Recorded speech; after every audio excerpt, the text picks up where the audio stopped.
अब हमारे पास एक थ्योरी का चैप्टर है, थ्योरी का टॉपिक है। टॉपिक का नाम है यूके रेजिडेंट। यूके रेजिडेंट ये थ्योरी बड़ी इंपॉर्टेंट थ्योरी है। ठीक है, ये थ्योरी बहुत ही इंपॉर्टेंट थ्योरी है। अक्सर पेपर में इसमें से एमसीक्यूज आते रहते हैं, तो इसको बड़ा ध्यान से समझना, इसमें बच्चे कंफ्यूज हो जाते हैं। यूके रेजिडेंट कौन होता है, ये बात की बात है।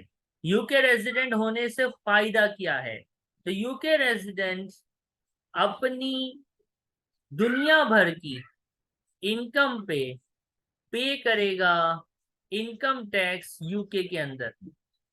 Page income tax on UK and overseas income in United kingdom. यानी जो बंदा यूके रेजिडेंट होगा, वो अपनी तमाम इनकम पे, आइदर उसको वो इनकम यूके में हुई है या दुनिया के किसी और मुल्क में हुई है, उस पे टैक्स यूके में देगा। एग्जाम्पल ये समझ लो कि एक बंदा है, हमजा साहब है, वो जो है वो यूके रेजिडेंट है। Assume he is a UK resident.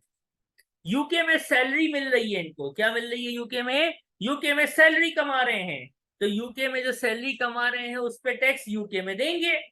और हमजा सियाना आदमी है, उसने पाकिस्तान में एक अदद प्रॉपर्टी ली हुई है और वो रेंट पे चढ़ाई हुई है, जिससे उसको रेंटल इनकम, प्रॉपर्टी इनकम मिलता है, रेंट कमाता है। रेंट कमा पाकिस्तान में रहा है, लेकिन ये बेचारा यूके रेजिडेंट है, तो पाकिस्तान में जो रेंट कमा रहा है वो भी इसको यूके में डिस्क्लोज करके इस पे यूके में टैक्स देना पड़ेगा। यूके रेजिडेंट वो है जिसको अपनी यूके में कमाई हुई इनकम पे और दुनिया भर में यूके के बाहर भी कमाई हुई इनकम पे यूके की गवर्नमेंट को, एचएमआरसी को टैक्स जमा करवाना होता है। यूके रेजिडेंट को क्या करना होता है? यूके रेजिडेंट को पे करना होता है income tax on UK and overseas incomes in United kingdom. ये बात समझ आती है?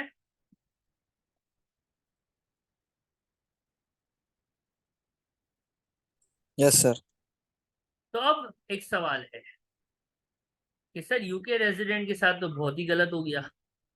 तो होने दो ना, आपका कुछ जा रहा है, होने दो। तो सर अगर कोने में ऐसे ही आप हमें बता दो कि जो बंदा नॉट यूके रेजिडेंट होगा उसके साथ क्या होगा?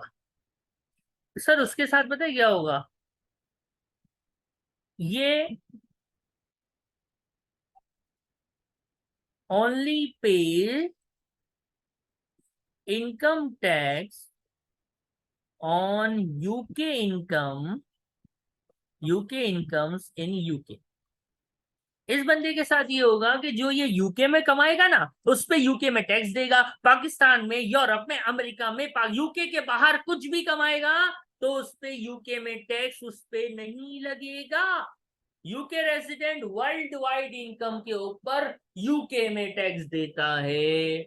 नॉन यूके रेजिडेंट सिर्फ यूके में कमाई हुई इनकम पे यूके में टैक्स देता है। यूके के बाहर कमाई हुई इनकम पे यूके में टैक्स नहीं देता है। ये पॉइंट समझ आता है तीनों को? कोई तकलीफ? No sir. अब सवाल है, सर ये यूके रेजिडेंट होता कौन है बेचारा? तो यूके रेजिडेंट के लिए कुछ कहानियां हैं। कहानियां ये हैं कि या तो ये ऑटोमेटिक ऑटोमेटिकली ये बंदा, कोई भी बंदा ऑटोमेटिकली यूके रेजिडेंट होगा, या ऑटोमेटिकली नॉन यूके रेजिडेंट होगा। तीसरी बात भी है, वो हम थोड़ी देर बाद पढ़ेंगे कि एक बंदा या तो ऑटोमेटिकली यूके रेजिडेंट होगा या यूके रेजिडेंट नहीं होगा।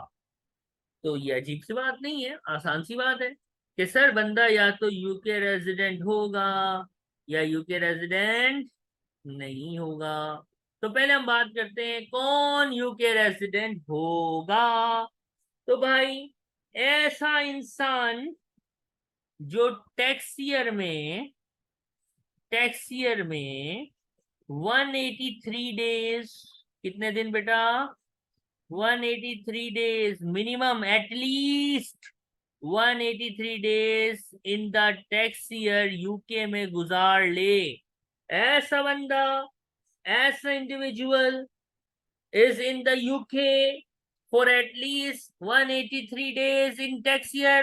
ऐसा बंदा जो यूके में एक साल में 183 दिन 183 डेज गुजार ले, वो ऑटोमेटिकली यूके रेजिडेंट बन जाता है। रेजिडेंसी का सिटीजनशिप से कोई ताल्लुक नहीं है। रेजिडेंट बने हो, पासपोर्ट नहीं है आपके पास, इस ओके। रेजिडेंसी का ताल्लुक टैक्स से है, आपकी नेशनैलिटी से नहीं है। तो ये नहीं समझ लेना कि अगर मैं यूके में 183 दिन रहूंगा तो मेरे को ब्रिटिश पासपोर्ट मिल जाएगा। ऐसा कोई सीन नहीं हो रहा, यहाँ पे टैक्स लेने की बात है। 183 डेज यूके में गुजार लोगे तो दुनिया भर की तमाम इनकम पे आपको यूके में टैक्स देना पड़ेगा, कहानी खलास। ये बात समझ आती है? Yes sir.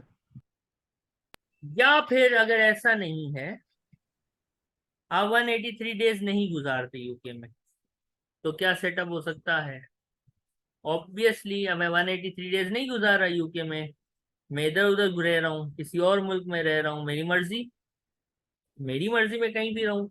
तो फिर ये कहते हैं कि चलो ऐसा हो जाए कि आपका एक ही घर हो, आपका क्या हो, एक ही घर हो, only home in the UK.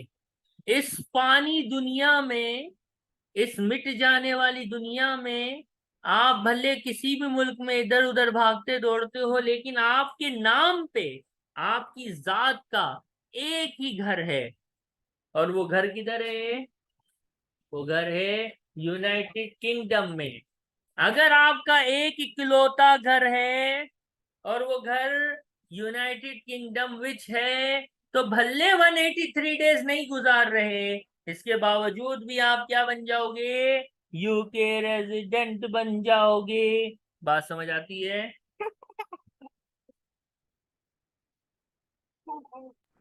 Yes sir. तीसरी कंडीशन आएगी कि चलो ऐसा आदमी जो 183 डेज यूके में नहीं गुजार रहा, उसका एक घर नहीं है, उसके बहुत सारे घर हैं, या उसका एक घर यूके में नहीं है, यूके में एक ही घर हो दुनिया भर में और वो यूके में हो, तब आप रेजिडेंट बनते हो। उसका एक घर यूके में नहीं है, तो फिर क्या शर्त है? फिर तीसरी और आखिरी बात है कि उसका full time job, full time work, full time work, यानी वो जॉब करता हो फुल टाइम यूके के अंदर। यानी एक इंसान अगर यूके में 183 या इससे ज्यादा दिन गुजार ले, वो यूके रेजिडेंट हो जाएगा।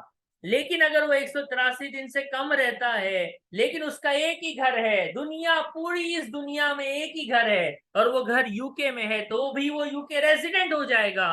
अब एक ऐसा आदमी जो 183 दिन यूके में रहता ही नहीं है, उसके पास घर पाकिस्तान में है, यूके में नहीं है, तो फिर भी वो यूके रेजिडेंट हो सकता है अगर उसकी फुल टाइम जॉब यूके में हो। इन तीनों में से अगर एक भी शर्त मीट हो जाए, तो आप उस बंदे को बोलोगे हाजी, आपको पता है आप ऑटोमेटिकली यूके रेजिडेंट हो चुके हैं, यानी दुनिया भर में कहीं भी कुछ भी कमाओगे तो उस पे टैक्स आप यूके में दोगे। That's it for automatically UK resident की कहानी। किसी का कोई सवाल?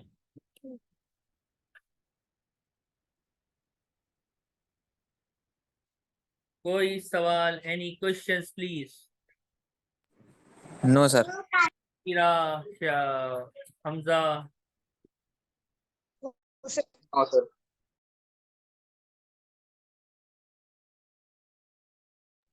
Okay, very good. आगे बढ़ेंगे। आगे आती है एक और सेटअप, कि ऐसा बंदा जो ऑटोमेटिकली नॉन रेजिडेंट होगा। ऐसा आदमी जो ऑटोमेटिकली क्या होगा, नॉन रेजिडेंट होगा, वो कौन होगा? तो उसके लिए भी कुछ शराइत है मेरे भाई, तो इसको भी याद कर लो। हिफ्ज होनी चाहिए, हिफ्ज। देखो भाई, ऐसा आदमी, ऐसा इंसान जो लेस देन 16 डेज यूके में गुजारता है। क्या करता है? Less than 16 days in UK in a tax year. एक टैक्स ईयर में, एक साल में 365 दिनों में 16 दिन से कम अगर यूके में गुजारता है, तो हम उसको क्या बोलेंगे? भैया आपको मुबारक, आप यूके रेजिडेंट नहीं हो। वो बोलेगा okay, thank you very much, इससे मुझे क्या फायदा होगा? तो हम कहेंगे आप सिर्फ यूके की इनकम पे यूके में टैक्स दोगे, पाकिस्तान, अमेरिका, चाइना, जापान में कमाई हुई इनकम पे यूके में टैक्स नहीं दोगे। कहानी खलास। ये बात समझ आती है? पहला पॉइंट।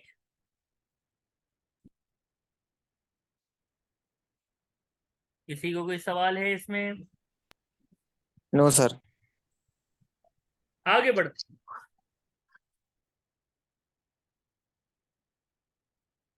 दूसरी सिचुएशन है कि आप यूके में 16 दिन से ज्यादा, यानी इसको मैं अगर यूं लिखूं, 16 से ज्यादा लेकिन 46 दिनों से कम गुजारते हैं in UK in a tax year, और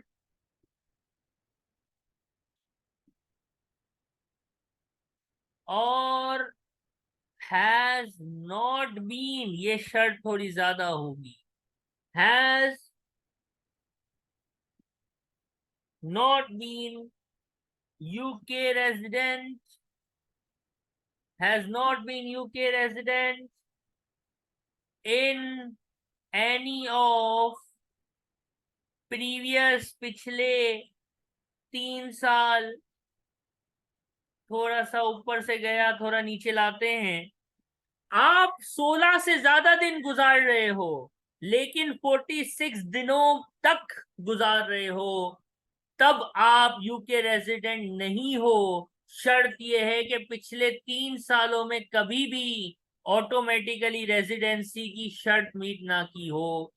अगर पिछले 3 सालों में भी आप, रेजिडेंट क्या होता है ये आपको पता है, ये वाला, ये वाला, ये वाला, आपने 16 दिन से ज्यादा यूके में गुजारे लेकिन 46 दिन, 46 दिनों तक यूके में गुजारे हैं, लेकिन पिछले 3 सालों में आप यूके रेजिडेंट नहीं थे, तो अब भी हम आपको बोलेंगे कि बेटा तेरे को मुबारक, तू यूके रेजिडेंट इस साल भी नहीं होगा।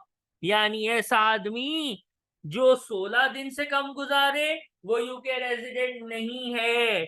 ऐसा आदमी जो 16 दिनों से ज्यादा यूके में गुजारे लेकिन 46 दिनों से कम गुजारे, तो अगर वो पिछले 3 सालों में यूके रेजिडेंट नहीं था, तो इस साल भी हम कहेंगे बेटा मुबारक, इस साल भी तू यूके रेजिडेंट नहीं है। बात समझ आती है?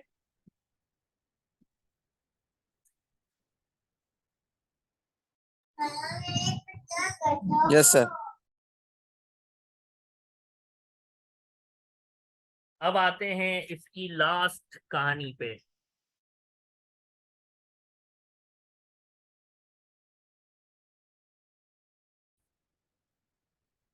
तीसरी बात, कब एक बंदा यूके रेजिडेंट ऑटोमेटिकली नहीं होता, वो आपके सामने अभी मैं लिखूंगा। वो है कि अगर वो 46 दिनों से ज्यादा गुजार लेता है यूके में, 46 से ज्यादा, लेकिन 91 डेज से कम, और उसकी वर्क, उसका जॉब, उसका काम, उसका वर्क फुल टाइम वाला ओवरसीज में हो, यूके के बाहर हो, तो भी वो बंदा ऑटोमेटिकली नॉन रेजिडेंट होगा। दोबारा सुनो, एक ऐसा आदमी जो 16 दिन से कम यूके में गुजारे, हम बोलते हैं बेटा निकल ले, तू यूके रेजिडेंट नहीं है। ऐसा आदमी जो 16 से तो ज्यादा रह रहा है लेकिन 46 दिन, 46 दिनों तक रहता है, तो हम उसको बोलते हैं बेटा पिछले 3 सालों में क्या यूके रेजिडेंट थे? उसने कहा नहीं था, तो हम बोलेंगे बेटा मुबारक, इस साल भी तू यूके रेजिडेंट नहीं होगा। तीसरा, ऐसा आदमी जो 46 दिनों से ज्यादा लेकिन 91 डेज से कम यूके में रहे, तो हम पूछेंगे बेटा जॉब किधर करते हो, फुल टाइम नौकरी किधर है? वो कहता है भाईजान फुल टाइम नौकरी दुबई में है, तो हम बोलेंगे बेटा तू यूके रेजिडेंट नहीं है। लेकिन अगर वो बोले कि मेरी फुल टाइम नौकरी लंदन में है, ऑक्सफोर्ड में है, बर्मिंगम में है, यानी यूके में है, तो वो देखो बाजू में देखो, यूक ऑटोमेटिक रेजिडेंसी में लिखा हुआ है कि ऐसा आदमी जिसकी फुल टाइम जॉब यूके में हो, तो वो बंदा ऑटोमेटिकली क्या होता है? यूके रेजिडेंट होता है। ये है हमारे पास कहानी of automatic. Automatic UK resident कौन होता है और ऑटोमेटिक नॉन यूके रेजिडेंट कौन होता है? ये कहानी है, अच्छी तरह से जिस तरह से बताई है इस तरह से याद होनी चाहिए।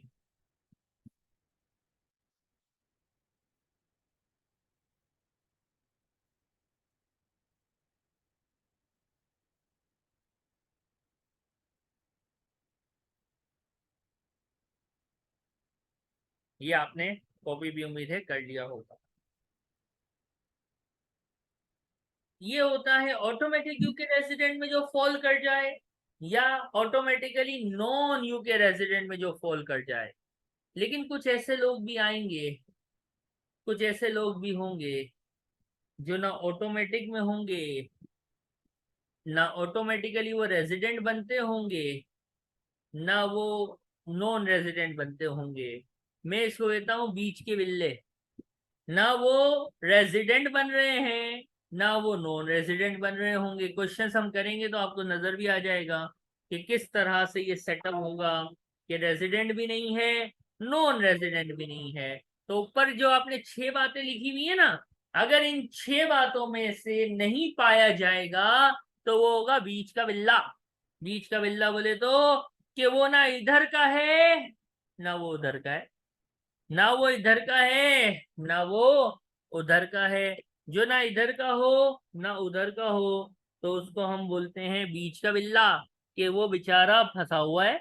ना वो ऑटोमेटिकली रेजिडेंट बन रहा है, ना वो ऑटोमेटिक, यानी वो जो इन 6 कंडीशन में ना फिट हो, ऐसा आदमी, ऐसा आदमी जो इन 6 कंडीशन में फिट ना हो, तो उसका क्या करेंगे? ये अभी हम लिख रहे हैं, ये अभी हम सीखने जाएंगे कि ऐसा आदमी जो does not satisfy, does not satisfy क्या? एनी ऑफ द ऑटोमेटिक या नॉन ऑटोमेटिक, यानी ऑटोमेटिक रेजिडेंट या ऑटोमेटिकली नॉन रेजिडेंट टेस्ट, तो उस आदमी के साथ हम क्या करेंगे? अब आप इसको सीखेंगे कि ऐसा आदमी जो ना इधर का है ना उधर का है, तो इसके लिए हम कहते हैं, हम करते हैं एक चीज जिसको कहते हैं टाइज का test. Ties, ties test. Ties क्या होता है भाई? टाइज बोलते हैं ताल्लुक, टाइज, टाइज। रिलेशनशिप, यूके से टाइज, यूके से उसका ताल्लुक, यूके से उसका रिलेशनशिप, यूके से उसकी मोहब्बत, यूके से उसकी रिलेशनशिप, इसको कहते हैं टाइज टेस्ट। पहले बताओ टाइज टेस्ट कब करेंगे? जब बंदा ऑटोमेटिकली ना रेजिडेंट में बैठेगा ना ऑटोमेटिकली नॉन रेजिडेंट में बैठेगा, यानी ऊपर की 6 कंडीशंस में वो मीट नहीं करेगा, तो फिर हम क्या करेंगे? फिर हम टाइज टेस्ट करके ये निकालेंगे कि हाजा आदमी, ये आदमी यूके रेजिडेंट है कि नहीं है। और टाइज टेस्ट आपका किस तरह से होगा ये हमने अभी देखना है। तो क्या बात हुई है? ऑटोमेटिक हमने खत्म किया है, जो ऑटोमेटिक में फिट नहीं होगा वो टाइज टेस्ट में आएगा। ठीक है,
आवाज आ रही है ना आपको? हमार जी सर। मैंने लास्ट आपको क्या कहा कि बंदा पिछले साल रेजिडेंट था तो 4, 3, 2 या 1 टाइम मीट करना होता है, और अगर बंदा पिछले साल रेजिडेंट नहीं था तो फिर 2, 3 और 4 टाइज मीट करने होते हैं। अब सवाल ये है सर, ये आप बार बार टाइज टाइज टाइज की बात कर रहे हैं, ये टाइज होते क्या है? ये टाइज होते क्या हैं, इसको देखते कैसे हैं? तो ये बड़े आसान है, टाइज बड़े आसान है, आपको जस्ट ये याद कर। टाइज बहुत आसान है, आपको जस्ट याद करने होते हैं कि एक बंदे के यूके में कितने टाइज हैं। सबसे पहला टाई कहलाता है फैमिली, पहला टाई कहलाता है क्लोज फैमिली। क्लोज फैमिली का मतलब होता है कि यूके में आपका स्पाउस है, स्पाउस मतलब वाइफ या हस्बैंड, या फिर यूके में आपका सिविल पार्टनर है। आपका सिविल पार्टनर, आपका स्पाउस, या आपके माइनर चाइल्ड। माइनर चाइल्ड मतलब छोटे बच्चे, ऐसे बच्चे जो खुद से नहीं रह सकते। ये अगर आपके यूके में रहते हैं तो ये कहलाएगा कि ये आपका फैमिली टाई है। क्या है ये? Family tie. फैमिली टाई क्या होता है? देखो हमने कल क्या बात की थी कि अगर आप ऑटोमेटिकली रेजिडेंट नहीं होंगे तो आपको टाइज मीट करने होंगे, और टाइज मीट करने के लिए पहला है कि family tie. Family tie family relationship होना चाहिए। फैमिली रिलेशनशिप मतलब या तो आपकी वाइफ या हस्बैंड, या आपका सिविल पार्टनर, या आपके छोटे छोटे बच्चे यूके में हो, तो ये आपका एक टाई बन जाता है। अगर ये एक टाई है, इसके अलावा दूसरा टाई भी होता है। दूसरा टाई कहते हैं अकोमोडेशन का टाई। क्या कहते हैं? अकोमोडेशन, घर। अब घर का क्या सेटअप होगा कि हाउस इन द यूके, आपका घर हो, हाउस हो इन द यूके, जिसको आपने इस्तेमाल किया हो, made use of it during tax year. आपका यूके में घर होना चाहिए, और आपने वो घर भले एक ही दिन के लिए क्यों ना हो, ओनली फॉर वन डे ही क्यों ना हो, वन नाइट ही आपने क्यों ना स्पेंड की हो, यूके में आपका एक घर हो, ये भी आपका यूके से एक रिश्ता कहलाता है। ये भी यूके से आपका एक टाई कहलाता है। टाइज कौन कौन से हो सकते हैं अभी तक बताया? या तो आपकी क्लोज फैमिली यानी बीवी बच्चे, या सिविल पार्टनर यूके में रहता हो तो ये कहलाएगा आपका फैमिली टाई। आपका घर यूके में हो और वो घर आप इस्तेमाल किया हो ड्यूरिंग टैक्स ईयर, भले एक दिन के लिए भी आपने उस घर को यूज करा हो, तो ये भी आपका अकोमोडेशन टाई बनेगा। तीसरा, वर्क टाई।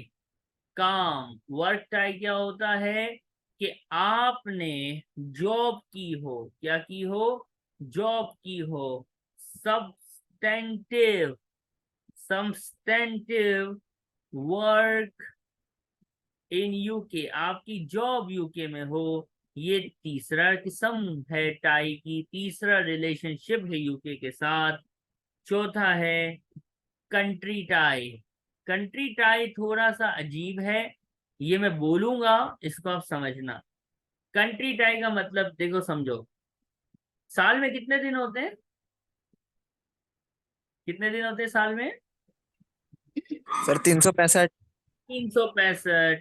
अब जरा देखो, 365 दिन है साल में। 60 दिन आप रहते हो पाकिस्तान में, 20 दिन आप रहते हो इंडिया में, 100 दिन आप रहते हो यूके में, 80 दिन आप रहते हो यूएसए में। कितने हो गए? टोटल करना जरा। 80 + 80, 80 160, 360। और 5 दिन आप रहते हो चाइना में। ठीक है? साल में आप फुल फुल टाइम घूमने फिरने वाले आदमी हो, दुनिया भर में आपने रहा है। कंट्री टाई कहता है कि बेटा सबसे ज्यादा जो वक्त है ना, सबसे ज्यादा टाइम है वो कहाँ गुजारा? अगर यूके में गुजारा, पूरी दुनिया घूमी आपने उस साल। क्या करा? उस साल आपने पूरी दुनिया घूमी, लेकिन दुनिया में सबसे ज्यादा टाइम जो है, सबसे ज्यादा टाइम जो है वो आपने यूके में गुजारा। यानी more, more time in the UK, more time in the UK. इसका मतलब क्या है? Than in any other country. दुनिया भर में उस साल आप जितने भी मुल्कों में गुजरे, जितने भी मुल्कों में गए, उनमें सबसे ज्यादा टाइम अगर आपने यूके में गुजारा है तो ये भी एक टाई कहलाता है, और इसको कहते हैं कंट्री टाई। क्या कहलाता है ये? Country tie. और इसके बाद चौथा टाई है, आखिरी टाई है, जिसको कहते हैं हम कि भाई days in UK. Days in UK. ये डेज इन यूके का टाई थोड़ा सा समझना है कि has spent has spent more than 90 days, has spent more than 90 days in the UK, in either or both of the previous 2 tax years। इसका मतलब क्या है?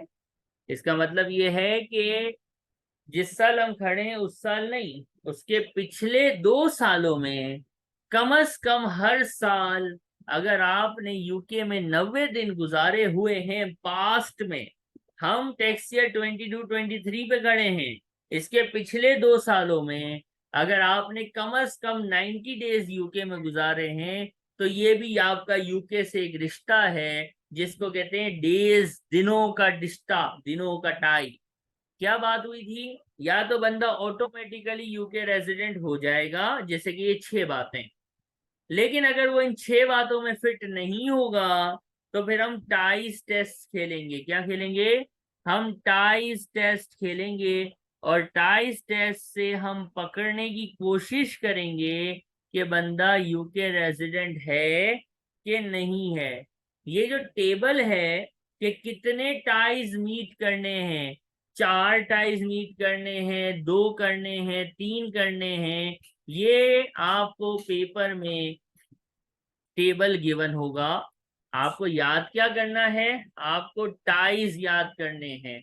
ये जो मैंने 4 टाइज लिखे हैं ना, जैसे family tie, accommodation tie, country tie या डेज इन यूके टाई, ये जो टाइज मैंने लिखे हैं ना, ये टाइज आपको याद करने हैं। बाकी ये जो टेबल है ये आपको पेपर में इसी तरह से गिवन होगा। अब हमने सिर्फ थ्योरी की बात की है अभी तक यूके रेजिडेंट में। अब हम क्वेश्चन से इसको देखेंगे, तो इंशाल्लाह जो भी इसमें थोड़ी सी अभी कंफ्यूजन हो रही होती है बच्चों को, वो इंशाल्लाह क्लियर होगी। आपने ये टाइज और ये सारा आपके सामने ही रहेगा, क्वेश्चन आपके सामने आते जाएंगे, और उन क्वेश्चन से हम इसको अच्छी तरह से डील करेंगे कि किस तरह से आपने देखना होता है कि बंदा ऑटोमेटिक है, बंदा ऑटोमेटिक नहीं है, बंदा टाइज पे आ रहा है कि नहीं आ रहा। अब आप देखो, सबसे पहले तीनों बड़ा पेन पेंसिल रख दो, बड़ा रिलैक्स होके स्क्रीन पे देखना।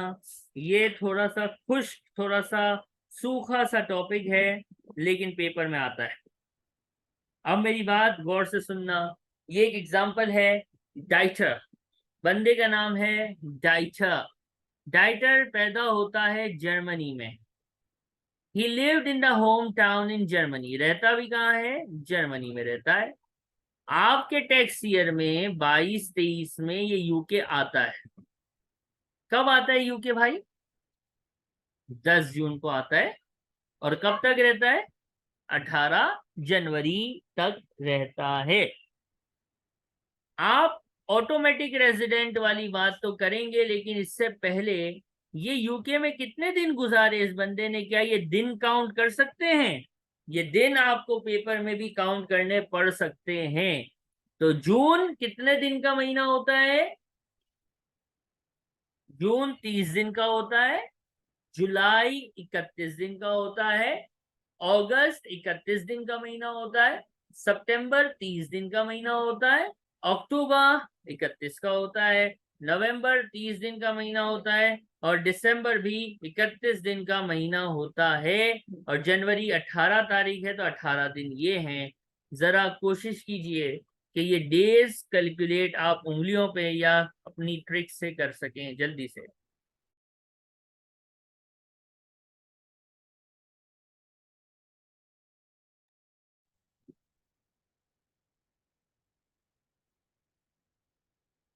Try to calculate the days.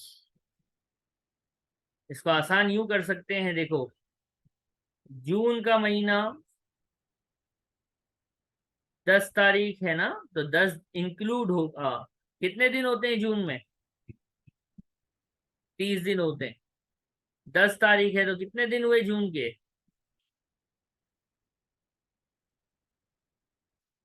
बोलिए शाबाश। 20 हुआ ना सर? 10 इंक्लूडेड है ना बेटा। 10 तारीख को यूके आ गया तो सर 21 होंगे ना? 21 हो गए।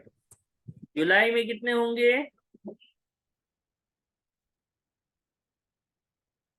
31। 31। सितंबर में 30। अक्टूबर में 30। नवंबर में, सॉरी अक्टूबर में कितने होते हैं? 31। नवंबर में 30। दिसंबर में 31। और जनवरी 18 तारीख तक, यानी 18 दिन। अगर आप इन सारे डेज को ऐड अप करते हैं, सम अप करते हैं, तो आपको पता चल जाएगा कि ये जो अंकल डाइटर है ये कितने दिन यूके में रहा। मुझे बता सकते हैं?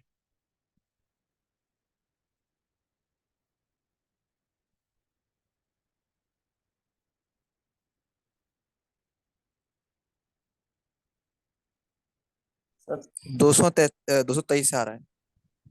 223 आ रहा है। सही। यही आ रहा है बेटा। 203 क्यों? चेक करो। This this this this this this this and this. 223 आ रहा है। जी सुमेरा, हमाद, हमजा। मेरा तो 23 आ रहा है। कितना आ रहा है? 200।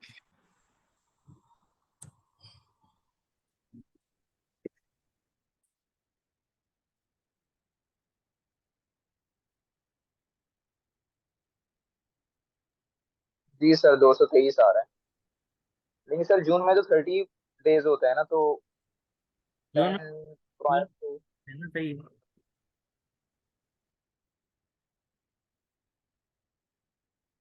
30 होते हैं और वो 10 तारीख को आ गया है ना।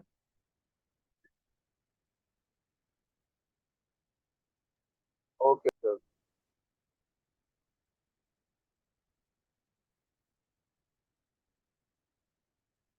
223 ही आ रहा है।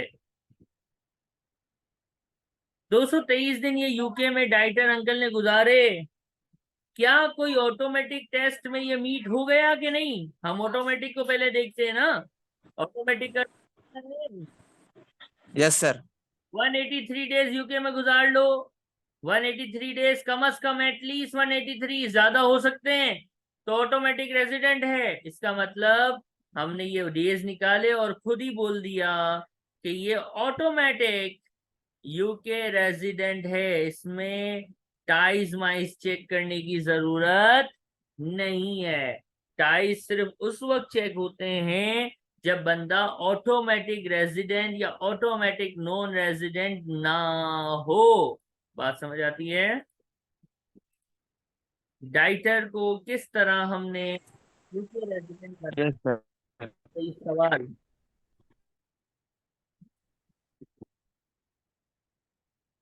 Know questions?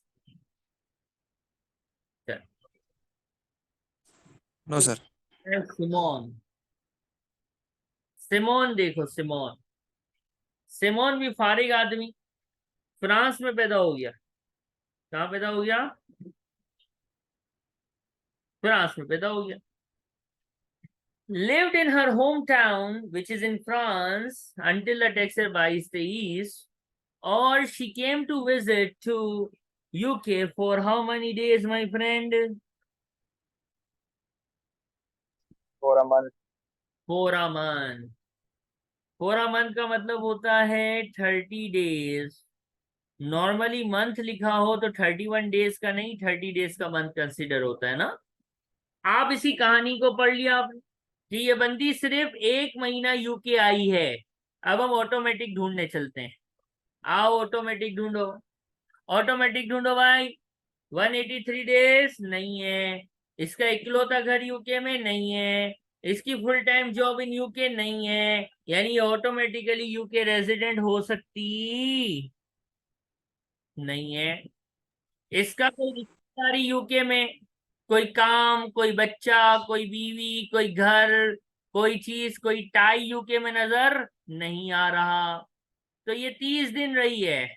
तो अब ऑटोमेटिक नॉन रेजिडेंट में देखो, 16 दिन से ज्यादा है, 46 दिन से कम है। राइट और रॉन्ग? ये जो नंबर 2 है, मैं ये कहना चाहता हूं कि आंटी सिमोन जो है वो नंबर 2 में फॉल कर रही हैं। कैसे? क्योंकि सर वो 16 दिन से ज्यादा लेकिन 46 दिन से कम यानी 30 दिन यूके में रही हैं। और पिछले सालों में क्या वो यूके में रही? कहीं नजर आ रहा है? कहीं लिखा हुआ है सवाल में कि पिछले साल? नहीं सर। तो पिछले 3 साल में यूके रेजिडेंट नहीं थी। 30 दिन रही है यानी 16 से ज्यादा, 46 से कम, और पिछले 3 सालों की कोई डिटेल नहीं है। तो आंटी के लिए हम क्या फरमाएंगे कि ऑटोमेटिकली नॉन यूके रेजिडेंट। और कौन सा वाला पॉइंट है ऑटोमेटिक वाला? नंबर 2, जिसमें क्या था? 16 से 46 दिन अगर गुजारे तो जरूरी था कि प्रीवियस 3 सालों में रेजिडेंट होती, लेकिन ये पिछले 3 सालों में रेजिडेंट नहीं है। इसलिए ये बंदी जो है वो यूके रेजिडेंट नहीं बन सकती। ये बात समझ आती है कि नहीं? Yes sir. ज़ा- यस सर। ओके समीरा।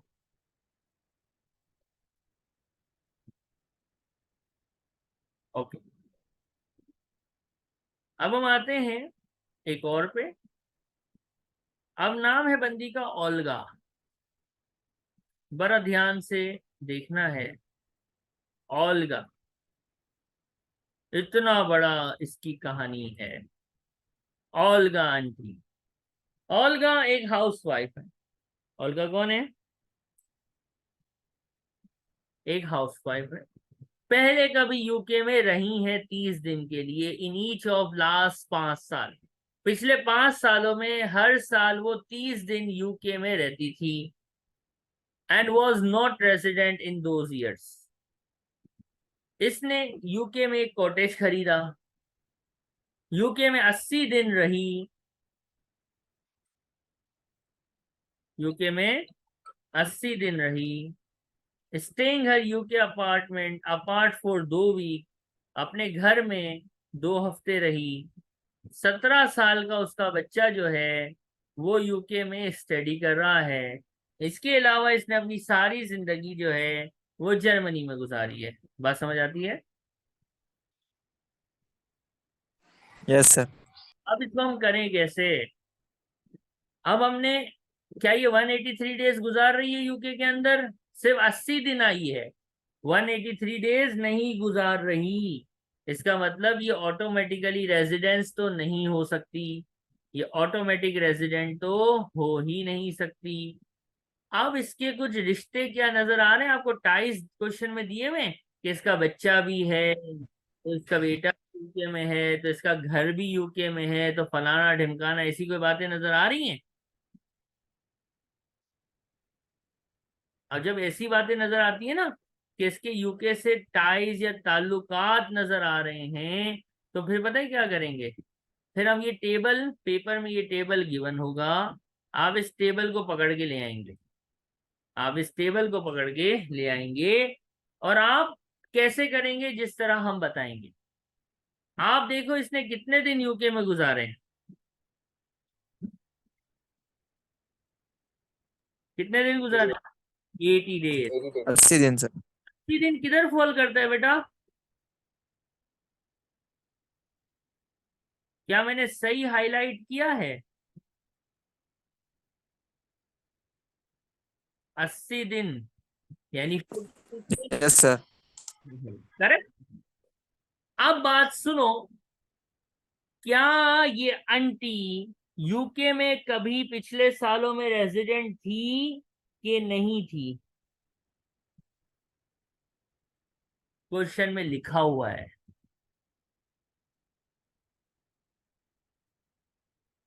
क्या ये पिछले सालों में, ऑल्दो ये यूके आई जरूर है, लेकिन क्या पिछले सालों में यूके रेजिडेंट थी कि नहीं थी? नहीं थी सर। नहीं थी। तो मेरा जो अब ये मार्क है ना, वो यूं हो जाएगा कि डेज सही है और ये रेजिडेंट नहीं थी। ये पिछले सालों में आंटी जो है वो रेजिडेंट बेटा नहीं थी। तो आप यहाँ देखो कि अगर इसको यूके रेजिडेंट बनना है तो यूके से इसके कितने रिश्ते होने चाहिए? 4 4 टाइम्स सर। रिक्वायर्ड। कितने रिश्ते चाहिए यूके रेजिडेंट बनने के लिए? 4 रिश्ते। और रिश्ते इन टोटल होते भी कितने हैं? सर 4 ही होते हैं। 4 रिश्ते होते हैं और चारों मीट कराने पड़ेंगे आंटी को to be UK resident. Am I right और रॉन्ग?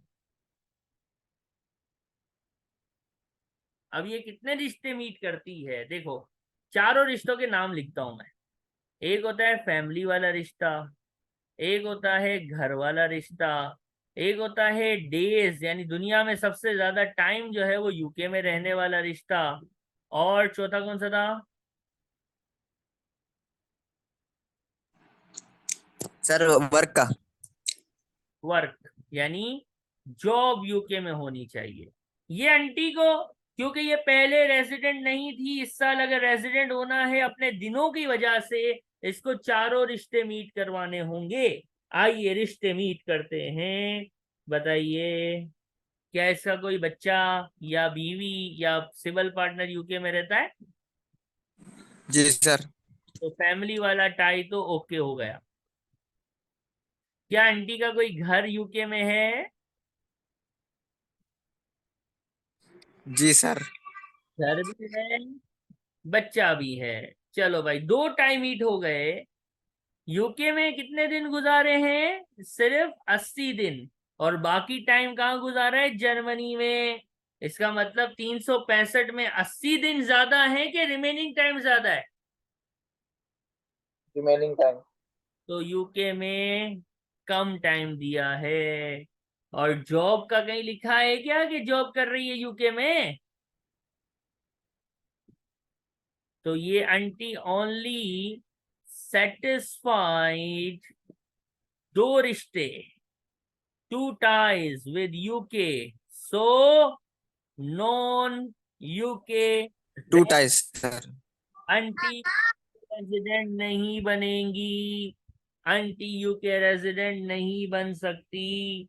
या आपने सीखा है पहली बार कि टाइज का जब चक्कर होगा तो किस तरह से मीट होगा।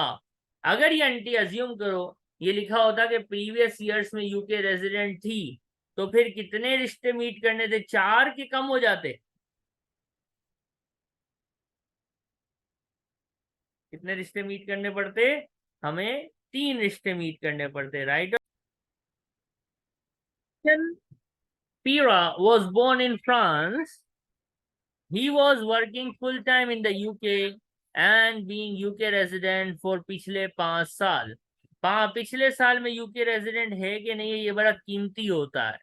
He planned to return to France in 22-23, assuming कि वो 2 टाइज यूके में मीट करती है, तो उसको कितने दिन यूके में गुजारने होंगे? ये टेबल पेपर में गिवन होगा, तो ये टेबल सामने रख के सॉल्व करने में कोई बुराई नहीं है।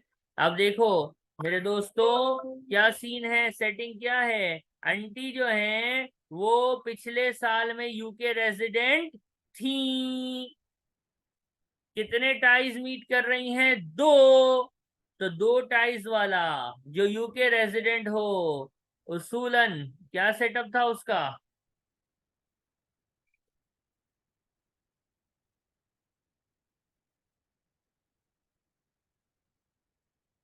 उसका सेटअप ये था कि अगर वो 91 से 120 दिन गुजार लेगी तो वो यूके रेजिडेंट बन जाएगी, राइट? यूके रेजिडेंट बनने के लिए 2 टाइज वाला जो कि प्रीवियसली रेजिडेंट हो उसको 91 से 120 दिन गुजारने हैं, तो वो क्या बनेगा? UK resident. लेकिन इसने सवाल इंग्लिश में क्या पूछा? पूछता है कि विदाउट बीइंग यूके रेजिडेंट, भाई यूके रेजिडेंट नहीं बनना चाहती, तो इसका मतलब 91 से 120 डेज नहीं, इससे थोड़ा सा नीचे दिन गुजारना पड़ेगा। यानी जो आपने आंसर मुझे बताया था कि sir 90 days, option B is the correct answer. Samira 91 days गुजारेगी तो वो यूके रेजिडेंट बन जाएगी ना। इसने रिक्वायरमेंट में क्या लिखा है? विदाउट बीइंग, उसको यूके रेजिडेंट नहीं बनने का।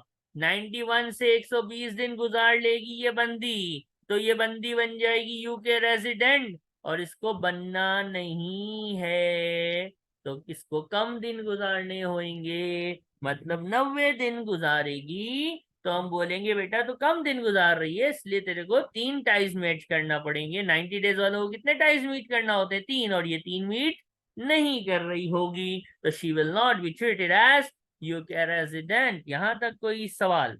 माशाल्लाह आपने सही बताया था, लेकिन फिर भी नो सर। ये टॉपिक नो हमारा। सर। अब हम इसकी रिवीजन किट स्टार्ट कर रहे हैं। कैप्लन की किट हम करवाएंगे, बीबीबी आपने खुद करनी है, ये हमने पहले भी आपको बताया है। कैप्लन की किट के जो ये यूके रेजिडेंट के क्वेश्चंस हैं अभी आपके सामने एक एक करके आते जाएंगे और हम इसको अब सॉल्व करेंगे। बीबीबी इसके बाद आप आजकल में ही खुद सॉल्व कर लेंगे, टाइम नहीं वेस्ट करना है वरना भूल जाओगे। ठीक है, चलो भाई, क्वेश्चन थोड़ा बड़ा सा है। पूछा क्या है? पहले सवाल को पढ़ो, दिमाग में बिठाओ कि इस इंसान ने, एग्जामिनर ने हमसे पूछने की क्या जुर्रत की है, व्हाट ही इज आस्किंग। इतनी बड़ी रिक्वायरमेंट, तो अस्तगफिरुल्लाह।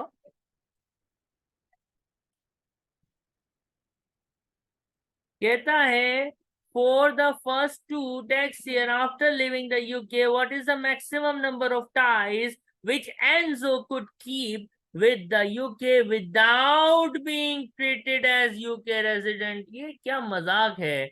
यानी चाहता है कि यूके रेजिडेंट ना बने, ना बने यूके रेजिडेंट, तो इसको यूके रेजिडेंट नहीं बनना है, ये यूके रेजिडेंट बनना नहीं चाहता है। टेबल सामने होगा, पेपर में भी आप क्लिक करेंगे आपके सामने टैक्स रेट्स आ जाएंगे इस तरह से जिस तरह अभी आपके सामने मौजूद है। अब Enzo is planning to leave the UK to live overseas, having always previously being resident in the UK, यानी पहले ये यूके रेजिडेंट हुआ करता था, ये हाईलाइट हो गया। ठीक है, he will not automatically be treated as either resident in the UK or not resident in the UK. Enzo has similar ties in the UK and will need to visit the UK for 60 days each year. However, he wanted not to resident after he leaves the UK. आप मुझे बताइए कि इसको UK resident ना बनाने के लिए हम क्या बताएं कि ये कितने टाइज अपने पास रखे कि ये यूके रेजिडेंट नहीं बनेगा। तो हम देखेंगे कितने दिन यूके में आएगा ये? 60 days। 60 डेज, यानी यहाँ वाला, और ये प्रीवियसली रेजिडेंट है तो यहाँ वाला, करेक्ट? यानी मैं यस यू सर। कि इफ सर सी आएगा। 3 टाइज रख लिए तो ये बंदा यूके रेजिडेंट हो जाएगा, राइट और रॉन्ग? 3 या इससे ज्यादा रख लिए तो ये ऑटोमेटिक यूके रेजिडेंट बन जाना है। तो अब ये क्या बोल रहा है? बनाना नहीं है, यूके रेजिडेंट नहीं बनना चाहता, तो 3 अगर हो गए तो यूके रेजिडेंट बन जाएगा। नहीं बनाना है तो 3 से कम रखो ना भाई, 2 टाइज रखो कम से कम, तो आप यूके रेजिडेंट नहीं बनोगे। कोई सवाल? Mister Hamza, mister Hammad and Sameera. No sir. Hamza, no sir. Sameera, इस टॉपिक से पेपर में एमसीक्यू आता रहता है, ठीक है।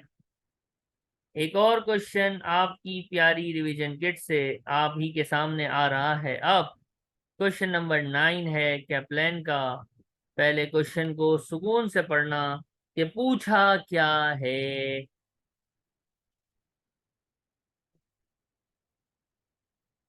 पूछने वाले ने पूछा क्या है? What is the maximum number of days which Hannah can spend in the UK and be treated as automatically not resident? Automatic non resident का मतलब ये टेबल शेबल देखने की जरूरत है कि नहीं है? अब हमें पढ़ना पड़ेगा कि कोई टाई शाई तो नहीं है। हाना वॉज यूके रेजिडेंट पिछले साल, अरे हाय, पिछले साल हाना यूके रेजिडेंट थी। यूके में नहीं, इजिप्ट में फुल टाइम जॉब करती है। कितना जॉब कहाँ करती है? सर आंसर सी है। सी है। सर आंसर ए होना चाहिए। आंसर सी है। आंसर सी है, ए है, दोनों में से एक तो है ही है। चलो पहले ए वाला बताओ, ए वाला ए क्यों बोलता है भाई? सर क्योंकि सर लास्ट ईयर वो रेजिडेंट रह चुकी है, और होने के लिए उसके बाद सर यूके 5 ईयर में यूके रेजिडेंट नहीं होना चाहिए, ऑटोमेटिकली नॉन रेजिडेंट। अच्छा, अब आप बताइए अहमद भाई।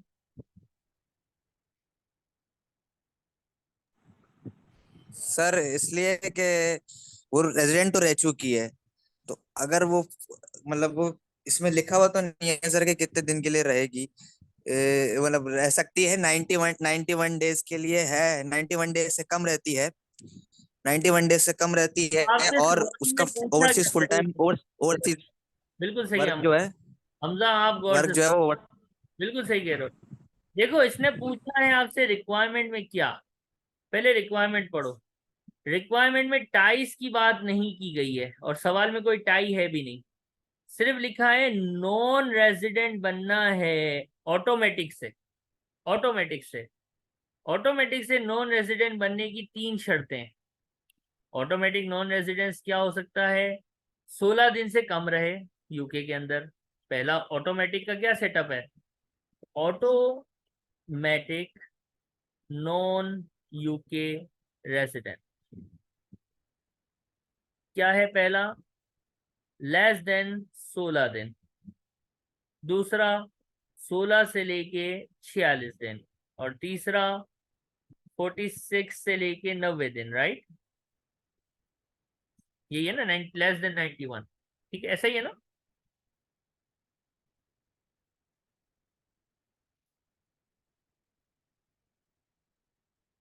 ऐसा ही है। जी सर।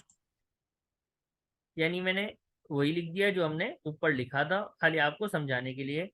Less than 46 days. और तीसरा क्या था? Less than. 91। अब 16 दिन से कम रहे, ये रहे वो रहे, पता नहीं क्या कहा। लेकिन यहाँ पे देखो क्या है, इसकी फुल टाइम जॉब का रेफरेंस है इजिप्ट में। इसके अंदर क्या फुल टाइम जॉब है? नहीं। इसमें फुल टाइम जॉब का ऑप्शन है? नहीं। इसमें फुल टाइम जॉब का ऑप्शन है less than 91 days and job overseas. ऐसा ही था ना ये वाला? तो कौन सा बनेगा? सी ही बनेगा। क्यों? क्योंकि इसकी जॉब कहाँ है भाई? देखो हमजा, इसकी जॉब ओवरसीज में है। जब जॉब ओवरसीज में है तो इसको यूके में कितने दिन ये रहेगी? जब भी ये रेजिडेंट नहीं बनेगी तो ये 90 दिन, लेस देन 91 डेज, यानी 90 दिन तक अगर ये यूके में रहती है तो बाहर जॉब होने की वजह से ये ऑटोमेटिकली नॉन रेजिडेंस ही काउंट होगी। मैक्सिमम ये यूके में 90 दिन तक रह सकती है। इसने ये पूछा है ना। देखो देखो, अगर आप बोलोगे ना 15 दिन, तो ये मैक्सिमम नहीं है। मैक्सिमम का ऑप्शन क्या है? 15 दिन भी रहेगी तब भी नॉन रेजिडेंट होगी ऑटोमेटिक। लेकिन मैक्सिमम क्या सिर्फ 15 दिन ही रह सकती है? भाई ये 90 दिन तक रहेगी तब भी ये नॉन रेजिडेंट ही होगी। क्यों? क्योंकि इस बंदी की जॉब ओवरसीज में है, और जब जॉब ओवरसीज में होती है तो आपको टैक्स डिपार्टमेंट क्या कहता है कि अगर आप 90 दिन यूके में गुजारते हो और आपकी जॉब ओवरसीज में है तब भी आप ऑटोमेटिकली नॉन रेजिडेंट ही होगे। तो मैक्सिमम पूछा है ना। अगर आप ए ऑप्शन ले लोगे तो सही तो वो भी है, लेकिन ये गलत इसलिए है कि मैक्सिमम नहीं है। आपने बस ऑटोमेटिक नॉन रेजिडेंस का एक ऑप्शन सिलेक्ट किया है। बात समझ आई?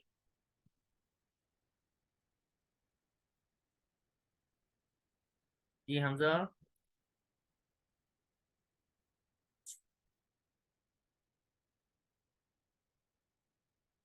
आवाज आ रही है हमजा?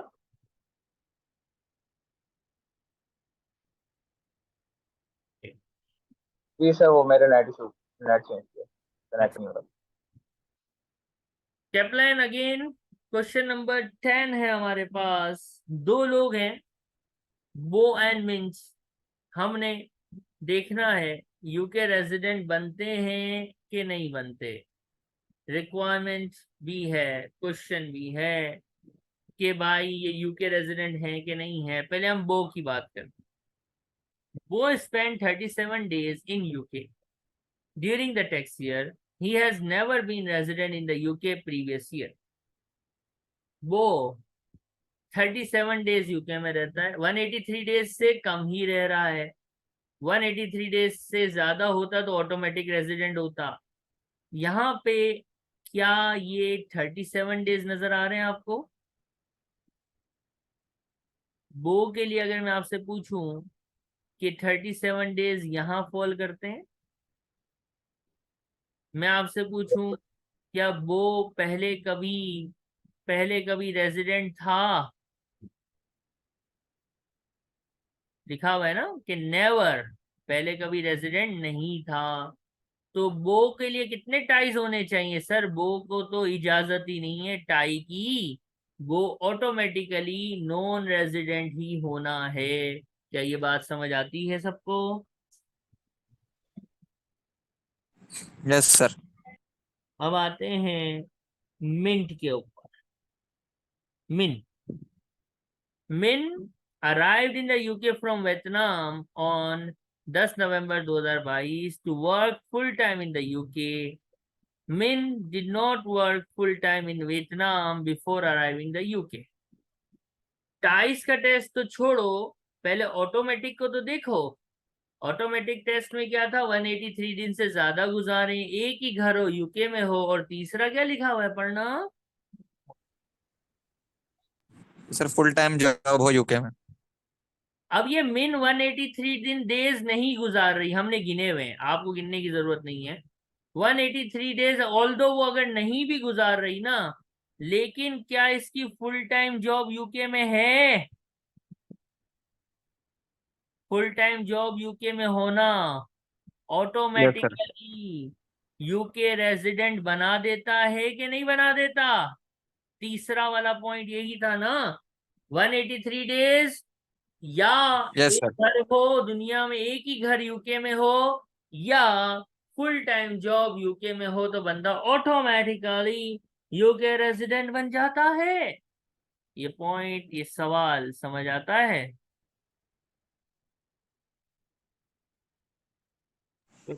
Yes sir. जी Samira.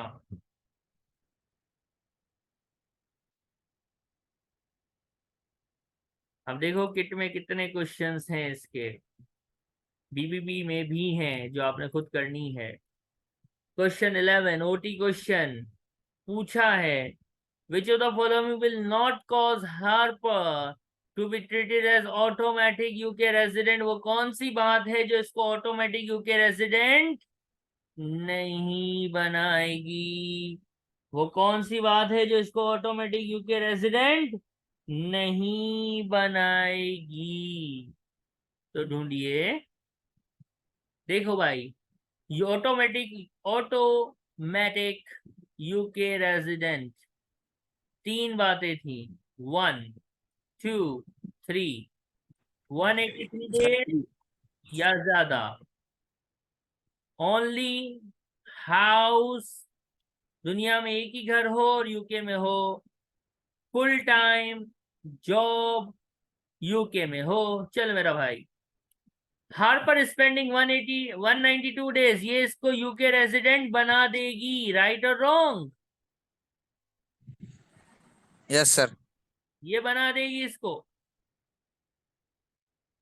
Full time job, full time job भी इसको यूके रेजिडेंट बना देगी, राइट और रॉन्ग? यस ये सर। तो इसको फुल टाइम यूके रेजिडेंट बना देती हैं। फिर बी और डी में से एक आंसर है। बी पढ़ते हैं पहले। Harper renting a house in UK and then occupy it as her only home throughout the tax year. भी इसको एक ही, यानी ये पहले किराए पे रहने आई, और इंग्लिश ये है कि फिर इसने इस घर को खरीदा, ऑक्यूपाई कर लिया, और ये इसका एक ही घर है पूरी दुनिया में। देखो क्या ये कंडीशन भी है क्या? एक ही घर हो यूके यस में, सर। तो ये भी है। तो डी आंसर है। लेकिन डी आंसर क्यों है? क्योंकि सर ये फिर टाइज में चला जाएगा। शोहर के पास रहने आई है भाई। शोहर के पास रहने आना ऑटोमेटिक टेस्ट में कहीं नहीं लिखा हुआ। क्लोज फैमिली, क्लोज फैमिली वाला जो है ये टाइस टेस्ट में जाता है, ऑटोमेटिक में थोड़ी जाता है। तो हाजा answer number D is the correct answer. कि डी की वजह से ये बंदी क्या नहीं बनेगी? ऑटोमेटिक रेजिडेंट नहीं बनेगी। ऑटोमेटिक बनने के लिए 1 या 2 या 3, 183 दिन या इससे ज्यादा एक ही घर यूके में हो या फुल टाइम जॉब यूके में हो, इन तीनों में से एक शर्त होती है मीट, तो ये बंदी बनती है ऑटोमेटिक रेजिडेंट, वरना ऑटोमेटिक रेजिडेंट नहीं बनती। ऑटोमेटिक रेजिडेंस के लिए तीनों में से एक शर्त मीट होना जरूरी है। इस सवाल में जिसकी भी कोई भी मिस्टेक है, क्या वो समझ आ गया है? कोई तकलीफ प्लीज बताइएगा। No sir. जी समीरा, हमजा।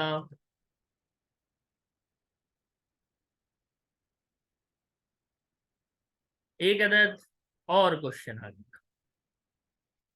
टेबल को हम साथ साथ रखते हैं क्योंकि ये टेबल बड़ा काम आता है, राइट? चलो, identify bye ticking the box कि कौन यूके है और कौन यूके नहीं है।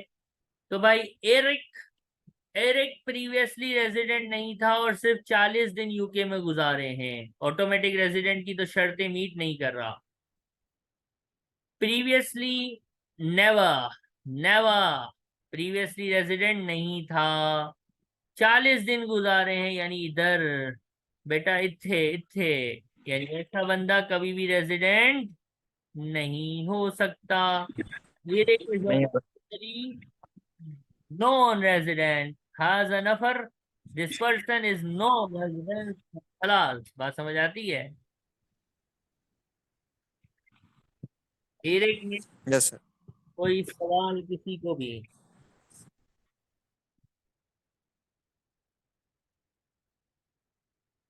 दूसरा है Fran, Fran Fran fry pan. Fran, who was resident in the UK for previous 2 years, and he was in the UK for 18 days in the tax year 22-23। क्या सिटिंग है इसकी? सर ये फॉल्स है। क्यों फॉल? सर क्योंकि वो 16 दिन से ज्यादा रहा है, 16 दिन से ज्यादा रहा है, और उसका प्रीवियस टैक्स ईयर्स में भी है। बेशक 45 ईयर्स से कम, डेज से कम रहा है, लेकिन वो प्रीवियस ईयर्स में वो भी है, ऑटोमेटिक रेजिडेंट रह नॉन चुका है। रेजिडेंस। ऑटोमेटिक के लिए क्या था देखो, ऑटोमेटिक के लिए 16 से कम,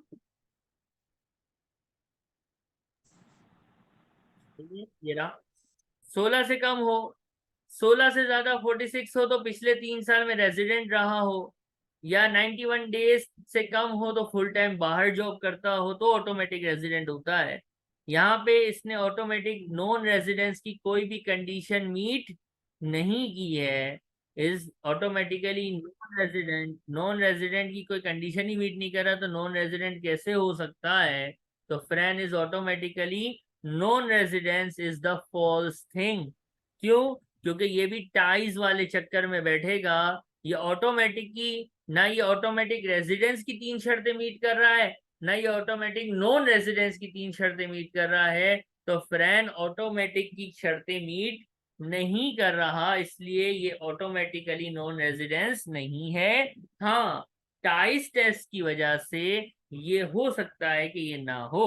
तो यहाँ पे हमारे पास ये क्वेश्चन भी खत्म होता है। और आपका थ्योरी का अभी तक हमने जितनी भी क्लासेस ली हैं, हमने कैलकुलेशन ही कैलकुलेशन पढ़ा है।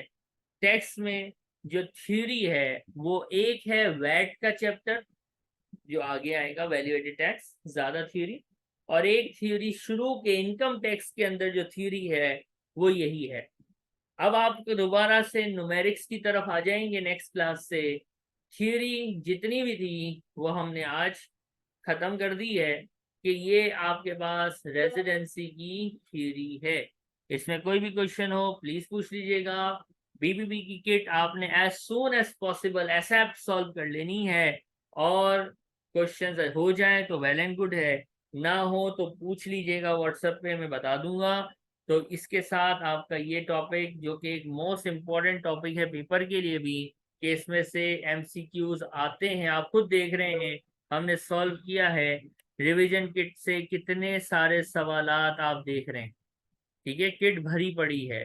तो बीबीबी में भी आपको मिलेंगे, तो इसकी प्रैक्टिस कीजिएगा। नेक्स्ट क्लास इंशाल्लाह next topic new topic start होगा, क्योंकि कंपटीशन ऑफ टैक्स में हमने डिविडेंड तक काम कर लिया था। आज इसकी यूके रेजिडेंसी भी खत्म हो गई है। अब आगे जो है वो हम नेक्स्ट चैप्टर स्टार्ट करेंगे इंशाल्लाह। नेक्स्ट क्लास में मुलाकात होगी। अल्लाह हाफिज।